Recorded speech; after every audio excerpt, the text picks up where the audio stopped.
$500 in 2 days? Stop the press.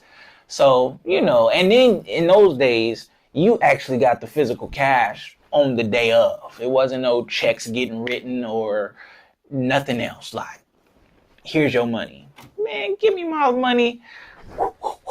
Counting it in the car. I was so happy. Young Brad.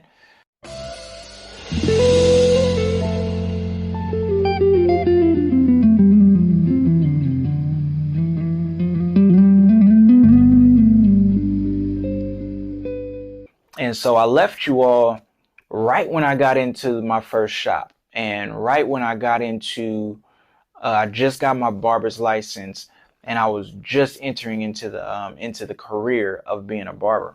And so I really wanted to get into environment this time because, as I said before in the episodes before, if you understand the heart of Another Level of Barbering, you understand the vision for it. And so I'm trying to give you guys the heart behind it, like what happened to me, what went on in the mind, and what happened to Bradford. In 2007, when I got into my first shop, I got into one of the better shops in the Bay Area that I was around. And I'm not going to give any names because I don't want to shed any negative light on them, because there was a lot of good that I got. And so when I got into my first shop, I came in strong and I was excited. Like, I just was excited about the industry, excited about the career path, and I'm really about to start making some like real money now. Before this, I was just making enough to pay gas and pay toll to get back to school. But now it was on. It was on. And so my boy Talib, we was hanging out, and we went to this place called the Hilltop Mall. Right now it is a desolate wilderness, but back then it was still kind of happening. Yeah, kind of. But yeah, we went to the Hilltop Mall and we was just shopping for stuff. And I mean, I wasn't prepared to go out. Like, I didn't mean to look the way that I did. It wasn't a good look then. It's not a good look now. I just came out the house real quick to buy something and then go back to the house. But I saw this barbershop inside the mall. And so because I'm excited, like I'm about to get my license soon, I need to find a shop. I was like, man, I'm about to go see if I can get in there. Like, that'd be cool.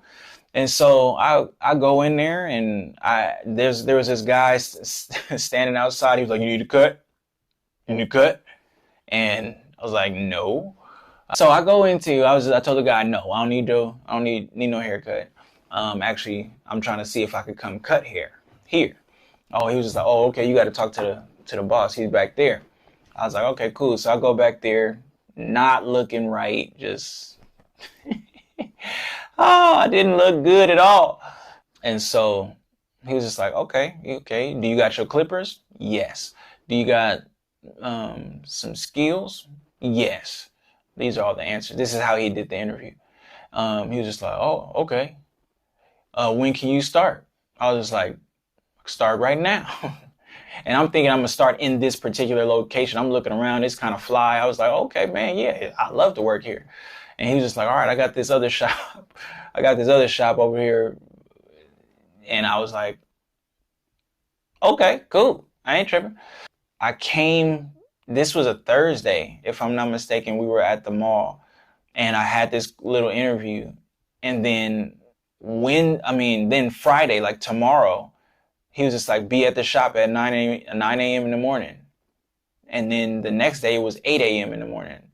Like Saturday was 8 a.m. I was just like, I don't wake up early like that, but I'm gonna do it. I was gonna fake it till I made it. And so I was there so early on that first Friday morning. Got there at like 8:50. Got there so early. Pulled up. I was ready. I was excited. I had my clippers, and man, I think I made. This is first day at work. first day of work, mind you, I'm hot, fresh out of barber college, and I'm used to I'm cutting heads for $5 or $7, right? And so first day, $200 and something. I was like, man, I chose the right career. What you saying? $200 something in one day for me? Woo! Watch out. I was so happy. And then the next day on Saturday, it was like another 200 and something. I think I made like $560 the first 2 days.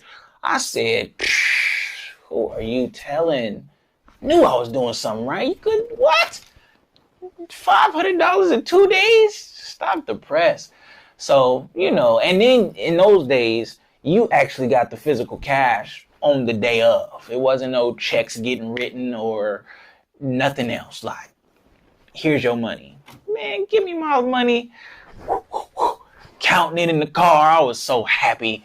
Young Brad. I go to church on Sunday, let everybody know, come see me at the shop.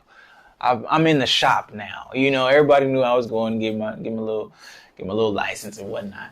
And so I'm like, come see me at the shop, man. I'm there. I'm live, man. And so they was coming with me to the garage. I had people coming to me at the garage, and I had to tell them, I got a shop now. You can't just be rolling up to my house any old time of night. I got to wake up for work. You get a little arrogant. You get a little haughty when, you start doing some stuff. And so then came Tuesday, right? So that was my next week. The next week it was Tuesday.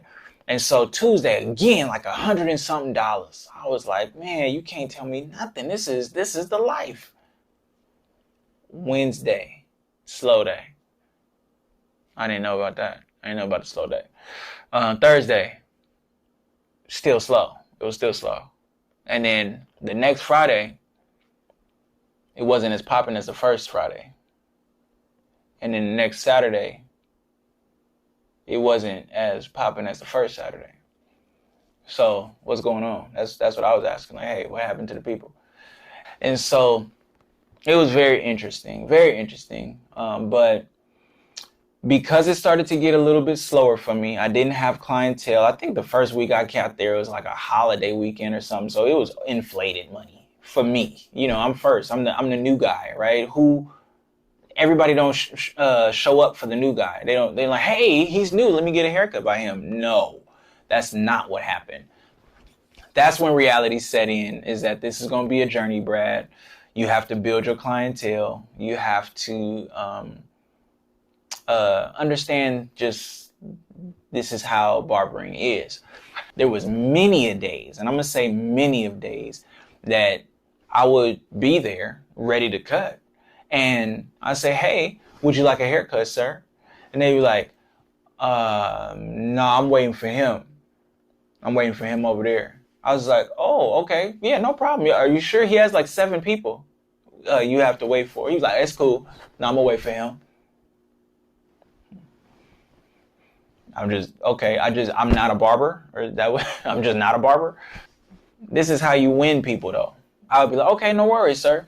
And then while he's sitting there waiting, somebody else happens to come in, hook that person up, hook them up, put the blender on them. Fade is crisp. It's just cascades down. You can't even tell where the line started.